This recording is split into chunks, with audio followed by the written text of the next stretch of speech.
1, 2, 3, 4. Welcome to the second part of an episode of the Immigrants and Exiles podcast, which started as a chat between me, Walter, and my friend Moreno. But as we got through the first part, it often became an exchange of views with a little bit of tension and debate in it. I didn't feel that. No, I didn't. I just made that up to interest the listener. Okay. But we talked about so many topics, life, loving, having luck, having no luck, Yep.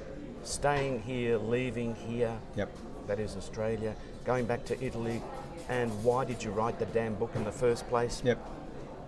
All of which I said last time made the book intriguing and disturbing, full of joy and tragedies, impressive and absorbing as a read.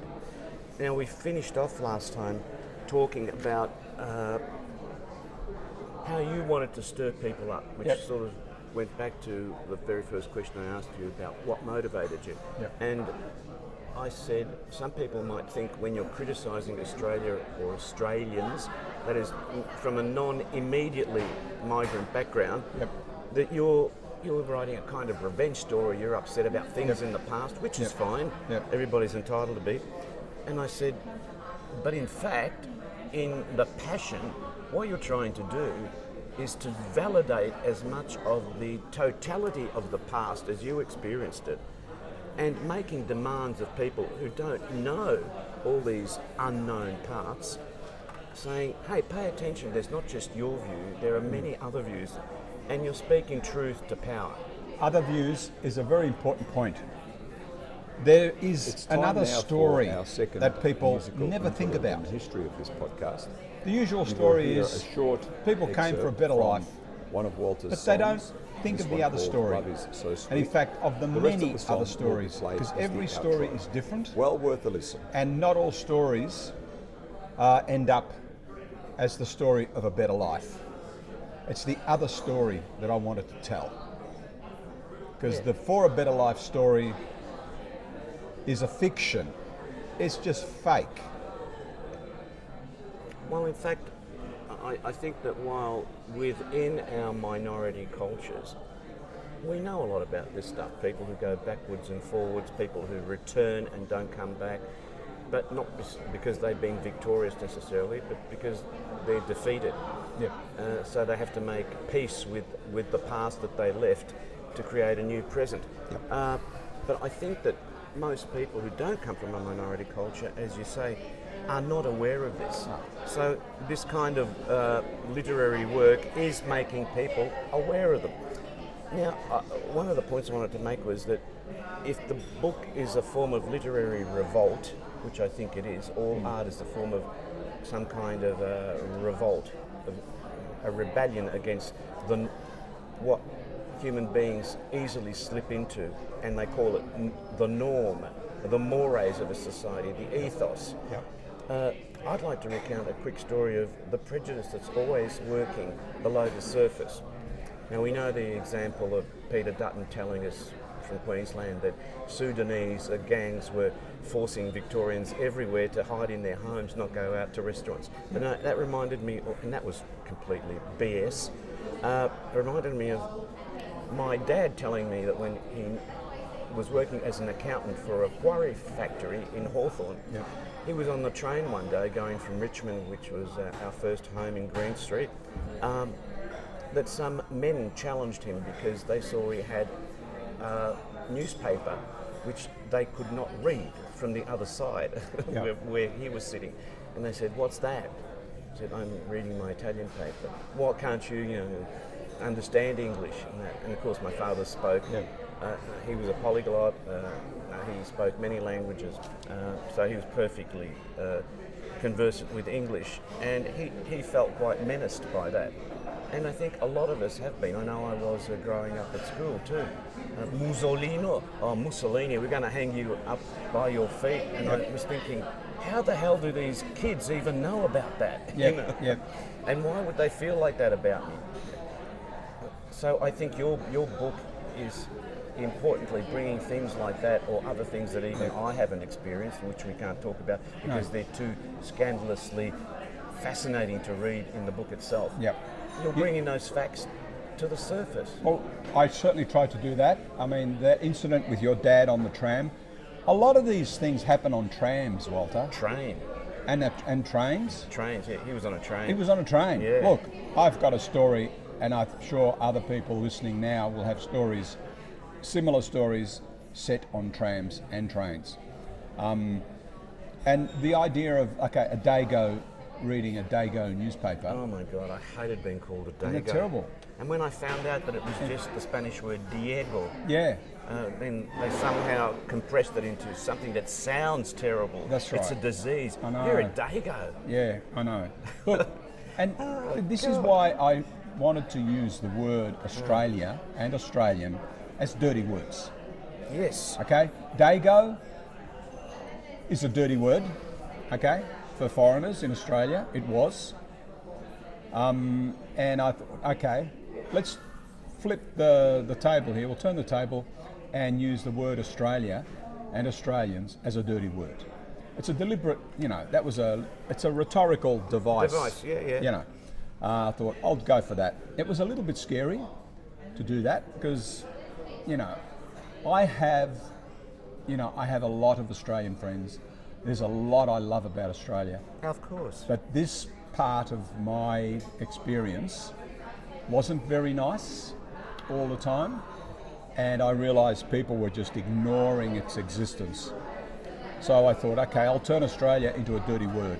Well, that's and like Australians into a dirty word. Yeah, you're saying that migrants were battered with an Australian cricket bat. That's right. My mum, I think I described the character based on my mother as having been battered by an Australian cricket bat. This is when she got old and she was tired. She couldn't get back to Italy for her mother's funeral, that kind of stuff. She'd just been battered too much. And now, sorry to interrupt, No. but now, these days, a form of that prejudice still exists. We're not being battered by an Australian cricket bat. We're being tickled by an apparently inoffensive feather when we're told, oh, Italians are the new wave, they're bringing all these wonderful restaurants, we're getting authentic pizza. Right. Yeah. And the amazing sauces that they have, it's not Yeah. just tomato. Oh. And I think, oh my God, and because they're young and good looking, That's right. Yeah. And I think, oh, we're so much more than that, come on. Look, Walter, it's patronising. I know, it makes my it is. skin creep and crawl and I know. I know, because it's another way of reducing things to an absurd insignificance. Yep, You know? yep. And migrants, that was another thought I had when I was reading the book. I thought migrants don't just bring these little gifts to the majority population. They actually infect them with an antidote to racism, to prejudice, and to the fear of acknowledging the other. They infect them with the antidote. And they're just like anti-vaxxers a lot of the time. They're afraid of the science, of reality, saying, we are transforming you like Vietnamese, like Chinese, like South Asians coming here, like Africans, South Americans. They're bringing not only good stuff, they're doing good things for the body politic of Australia. And look, one point I tried to make is what is it that Italians brought to Australia? They brought themselves, their capacity to work. They brought the strength of their arms and their backs and their legs, their muscles, their desire to work and be productive. And for me, that's the biggest contribution that Italians made. Not spaghetti, not tomato sauce, not pizzas, but that's all people think of. Australians, I'm using that dirty word again, Australians think of Italians as doing that, bringing food somehow. Not their labour, not their work, not their taxes, their consumption of goods, all of that business, because that's what a migrant brings. And we've introduced wonderful expressions like, I don't know, go figure. Go figure. That comes through American Italian, Okay. which infected American English. I didn't know that. And now it's come through popular cinema to Australia as well. Yes. Go figure. Yeah. Yes. Valla capire. Go figure. There you go. Yeah. And what we're talking about, it's historically true. I was again reminded as I was reading the manuscript about Peter Bruegel, the Elder's painting from 1559, Okay. called what was it called? It was called The Fight Between the Carnival and Lent, where in a town square, rather than depicting the lives of the middle class or the poor, he shows everything happening in that square: the butcher, the priest railing against loose morals, the person trying to sell something, the person trying to pickpocket somebody else, and it's a congestion of humanity. Yep. But that is the happy tension. Even if it looks ugly at times, ugliness has to be there to understand what beauty is. So we all contribute. It's not like some of us are inferior and others are superior. We're all equal. We're equal, and this has to be understood. Yep. And you have to be a little bit unsettled by the look of somebody from Sri Lanka wearing not what is a pretty costume, a woman, but as I was corrected recently, and they said, no, this is the way we dress. And I said, oh, I'm so sorry. Yeah. I just thought it was just for the day because of the community festival. Right. Yes. And I thought, yes, you ignorant so-and-so, Walter. Yep. You don't understand. They're being themselves. Yes. And it's wonderful to see that on the streets. I mean, I try to make the point that Italians are just normal human beings. You know, they're not special. Yeah. They don't have special food. You might like it, but big deal, you know.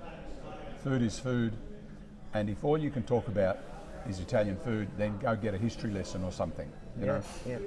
And I'm trying to drop you a hint, Walter. about the boy. Oh, well, about the boy? The boy. Did you mention the boy? About the boy and the man. Yeah. No, I'm just wondering, because we have been talking about almost everything but the boy, right? Yeah. Oh, yes, of Okay. course. In the book. The Yeah. boy often attracts to him in the book the most, I suppose, simplistically speaking, the most beautiful moments. Yep. Which make the narration really lyrical and poetic and very sympathetic. Everyone's experienced getting out of a car, for example, in the middle of the country, whether it's in Italy or Australia, and just hearing the quiet.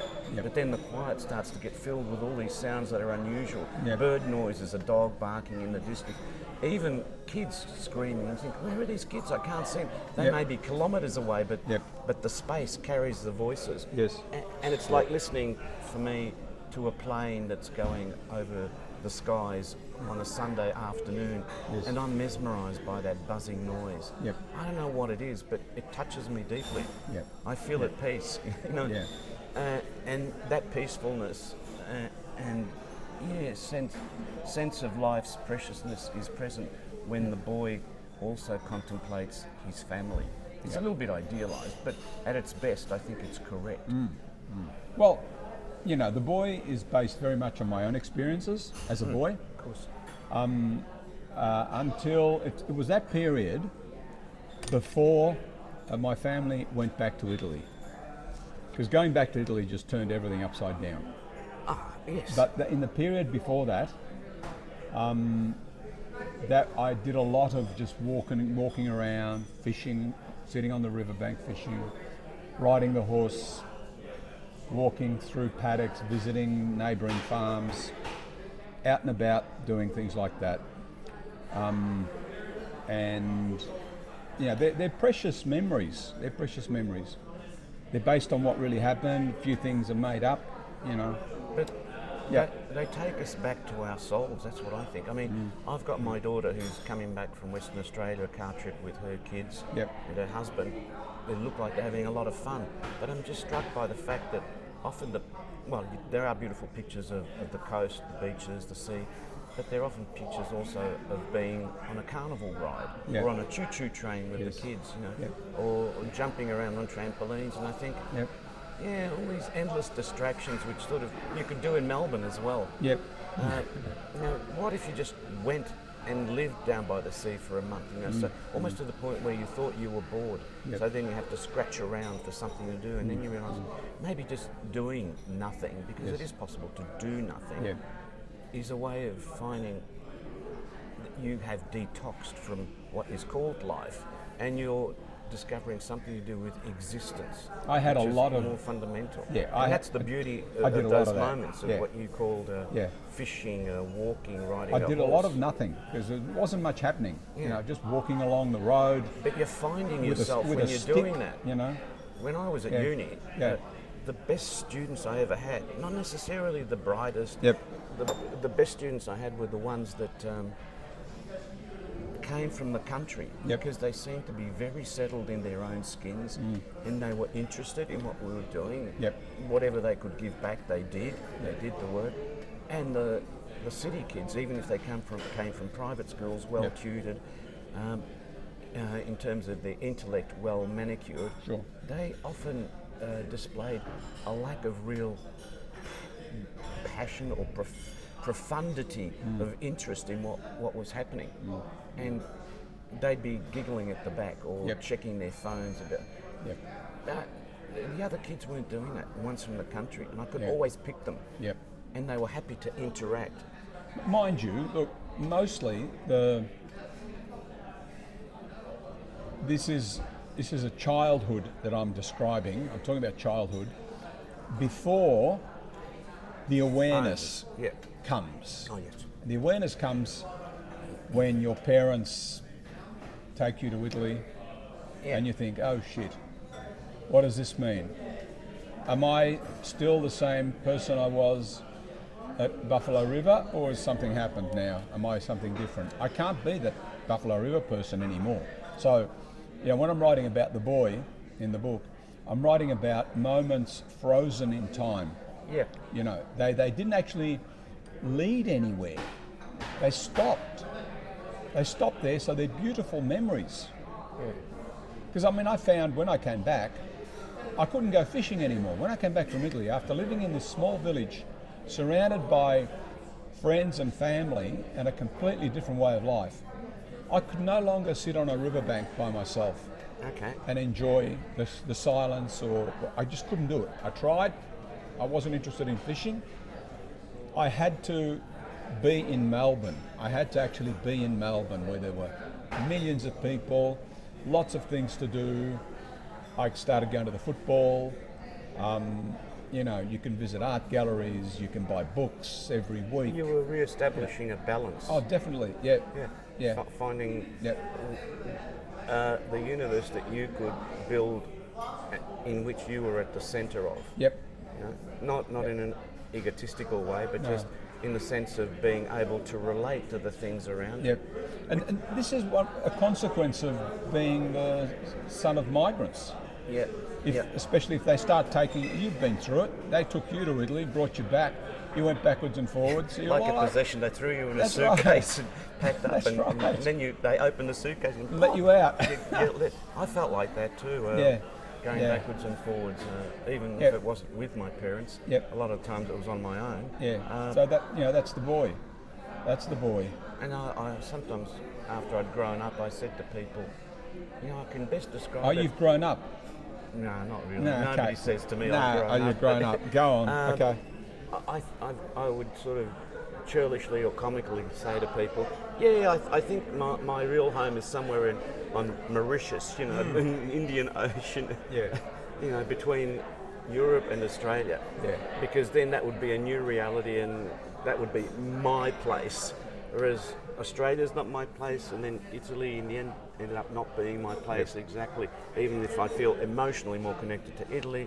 But then I also feel connections to Australia too, obviously. But just talking about going to Italy, being dragged back or unpacked like a possession out of a suitcase, and you said that in Australia, migrants got battered by the Australian cricket bat. Yep. A metaphor. Yep. So when you went to Italy, did you experience feeling battered by the Italian soccer ball, or because I know what I think you felt when you were in San Ginese? Yep. And would you like to tell us? Well, why don't you tell me? Well, it sounds like you found among the curios, the interesting characters, that you hadn't met before, Yep. or well, you had known Yes. them when you were of a really young age. Yes. But then you see them again, and they are like new acquaintances. But it doesn't sound like you're discombobulated. It doesn't sound like, even when you're describing some haggard-looking lady, Yep. it doesn't My sound great like, aunt, yeah. yeah, like you're looking at a witch or you're scared. No, not at Somehow all. Yep. it's like a spider web that you've entered, but you can walk around on this spider web, and there's no spider there waiting Well, to. it was totally alien, okay, in one way. Yeah, okay. But also in another sense, and very quickly, it became like totally familiar and warm, surrounded by Yes. affection Yes. and kindness and love and interest, and everything fitted. It didn't take long for me and my brother to settle in and think, after all, we didn't even think we belong here. We were just there, and everything was fine. You know, it wasn't discombobulated, not at all. No, not at all. and I felt the same things too, Yeah. even if Yeah. I was on my own Yeah. at times. So, per me, È grazie. tornata, signorina. Giulietta, è tornata. I mean, the sì. other guy was nice, but you look No, nicer. no, Don't tell him that, please. no, don't tell him. Don't tell him. It'll destroy him. Okay. Need anything else? No, we're fine. No, grazie. Yeah. Okay. Gee, it's hard to do a Q&A when there's a beautiful girl who's so gracious. And oh dear, come on, Walter, Yeah. wake up. Now, So that Go. was no discombobulation. okay. Not at all. And now here's the... Moreno. Here's the... You hear this name in the street, Moreno. Oh, Moreno, yeah. I think who they're called. Altre, ma Me. dai. Someone else with the same name as me. Vado a giocare a calcio. Eh. Vabbè. Yeah, I know exactly what you're You know talking exactly, about. It's a and- healing. It's a healing, and even when you didn't know that you had a sickness, an illness, a disease, whatever. But You know what gets me? yeah, These things we talk about them now that we're 70 years old. you are. Yeah, no, I'm 69 actually. You're older than me. No, I'm not. He's lying, people. Lying. We talk about them now. I feel like it's taken me a lifetime to understand my life, basically. Maybe that's normal. Great Maybe truths. that's normal. Great truths take a long time to penetrate, like drops of water before they crack the You know, rock. and that's what I try to talk about in the book. You know, Yeah. the things that I've learnt, some of the things I've learnt. Because I don't hate Australia, No. but my character That's the whole point. does. The book is not about hate. No. Even with anger, anger's legitimate, right? Yeah, yeah. Hate is illegitimate unless you've been through something equally hateful. Yeah. You know, like if Yeah. your family was destroyed in the Holocaust. Yeah. Oh, I could never forgive Yeah. Nazis, perhaps all Germans. But Yeah. anyway, but we haven't been through that, thank No. God. No. But anger, yeah, things that would make you very angry. Yep. What do you? I don't want to interrupt you. You seem to be a bit on the verge of asking me something. But Oh, what do you think of the subtitle? Fabula Fabula Mirabilis, Mirabilis, or a a wonderful wonderful story. story. I thought it was tongue-in-cheek when I read Well, it. it is, Yeah. isn't it? Yeah. It's Because tongue-in-cheek. a wonderful story. There's a bit of and, sarcasm there, isn't there? Yeah, or at least irony. Yeah. Oh, okay. Yeah. Irony will do. Well, you know, sarcasm is the savage brother of irony. Yes.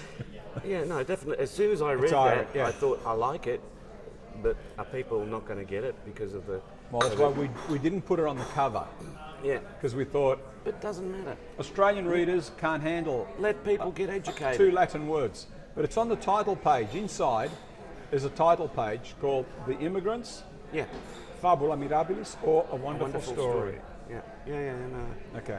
Well, there's that American film, is it with Jimmy Stewart from the 40s called A Wonderful Life? Yeah, and it's really about a lot of tragic events that have to shake this guy up. Yes. Yes. And he has the, I don't know, I don't remember it much, but just remember that he almost loses everything, and it's through his suffering that he somehow is allowed by Yep. the universe to return to his life, but a changed, better man. And now, for a bit of a musical interlude, you can listen to some of the song Love Is So Sweet, You'll hear the rest of it at the end of the podcast. It's by Walter and Davide Musolino.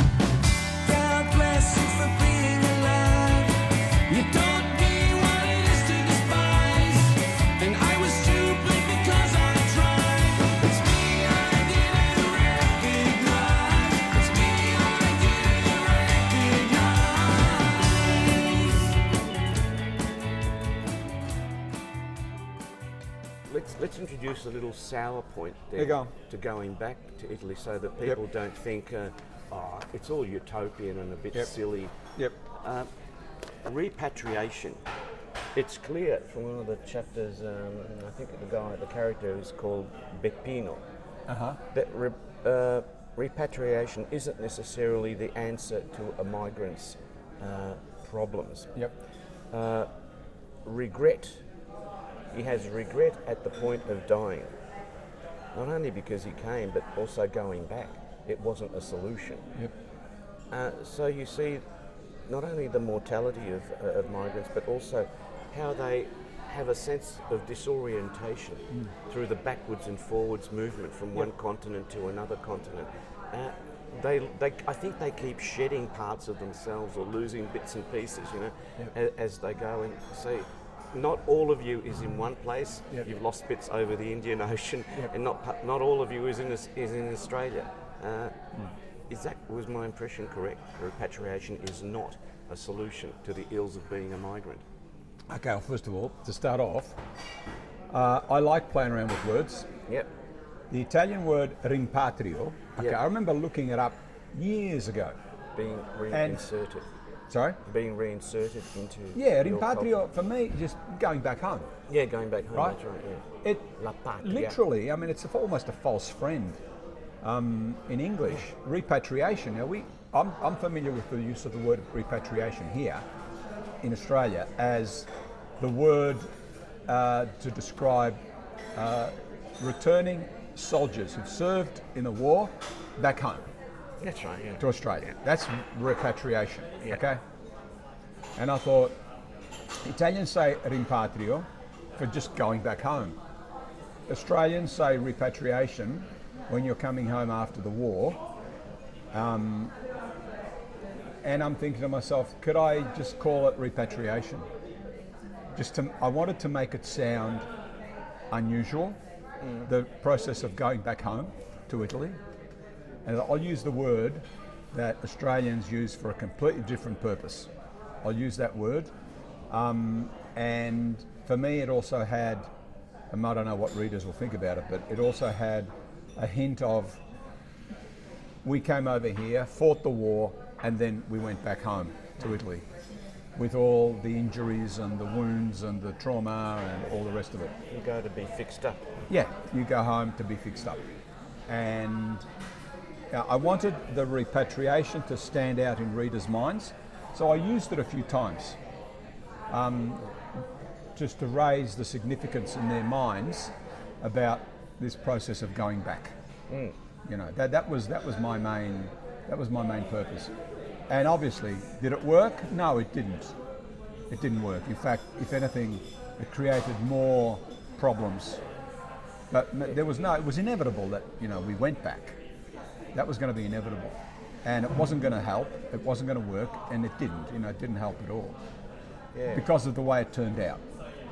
Because my parents were the people they were. That's a very good segue.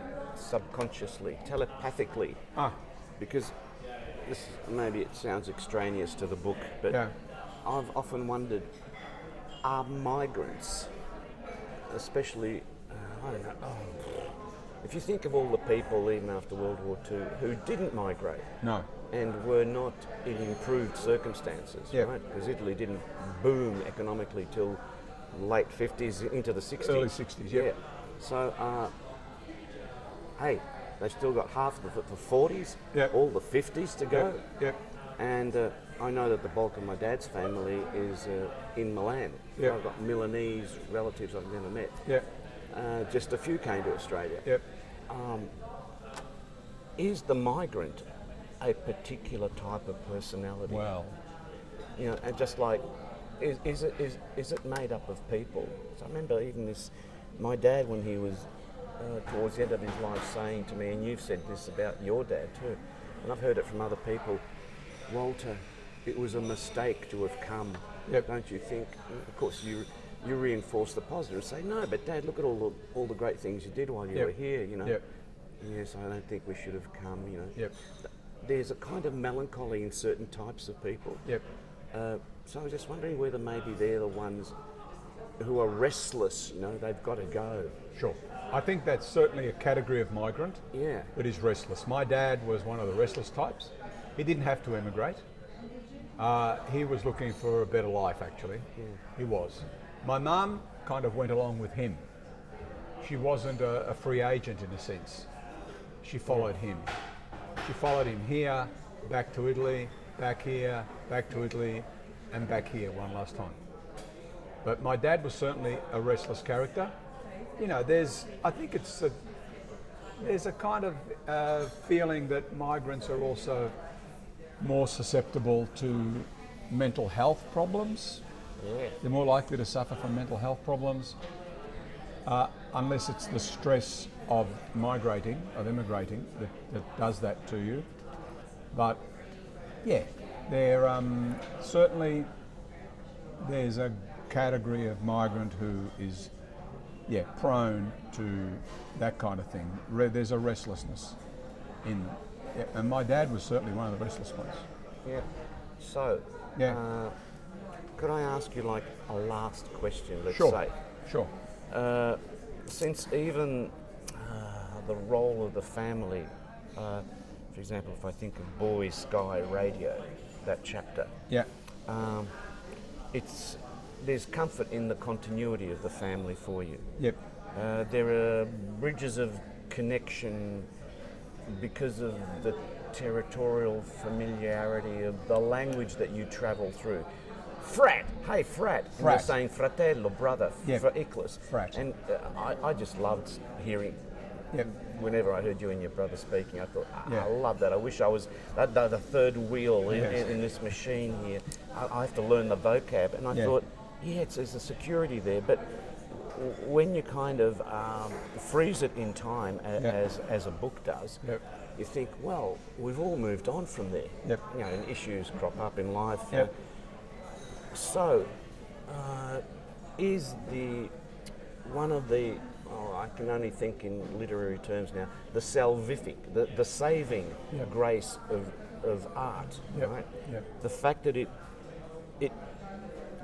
can transcend all the pain, all the confusion of life, because you can relive it by orchestrating it to your own purpose and be led by it, be surprised by it.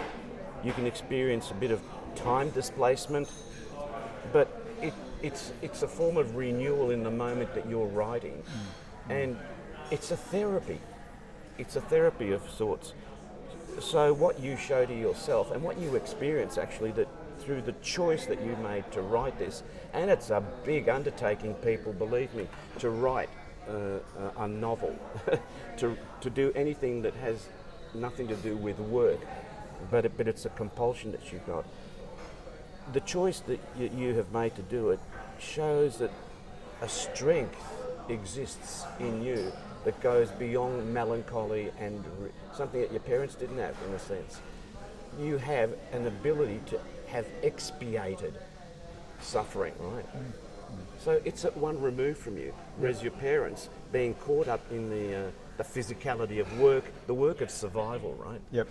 They were always stuck in suffering.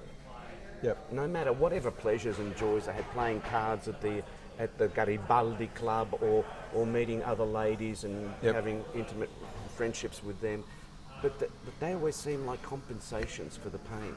Because I think we've outgrown that by being artists and intellectuals. That's what we're doing. We're artists and intellectuals. Me with the music and writing, you with the novels and that. So would you agree with that? That this is a lifesaver? Absolutely. The word you used, therapy. I feel like I'm going to the therapist sometimes when I sit down to write. I'm thinking, I'm remembering, I'm embellishing, I'm trying to enrich, and I'm reliving. And generally, I like to remember good times, but I don't shy away from remembering bad times.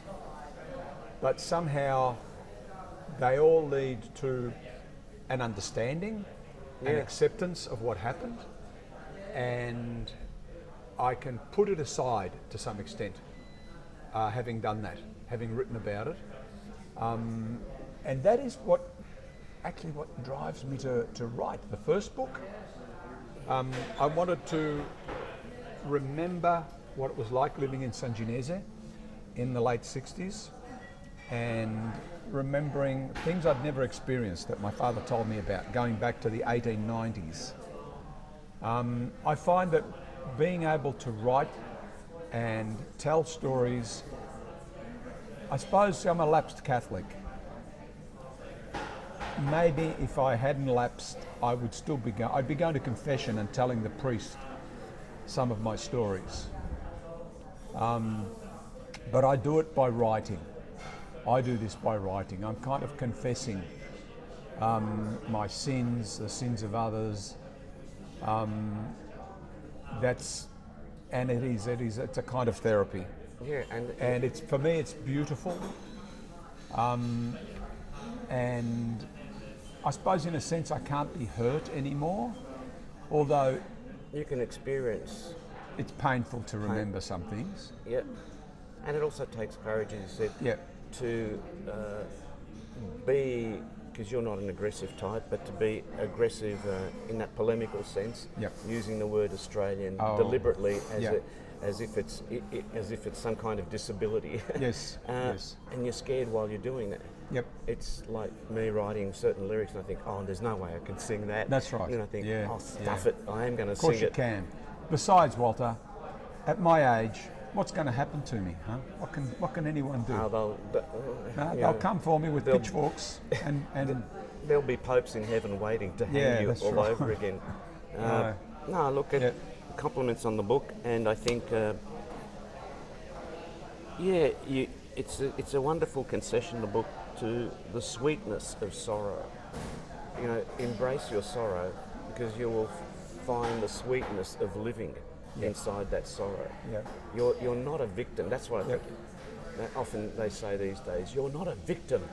You're the agent of your own destiny. But I think that's true. But the book is proof positive of that. It's not just rhetoric.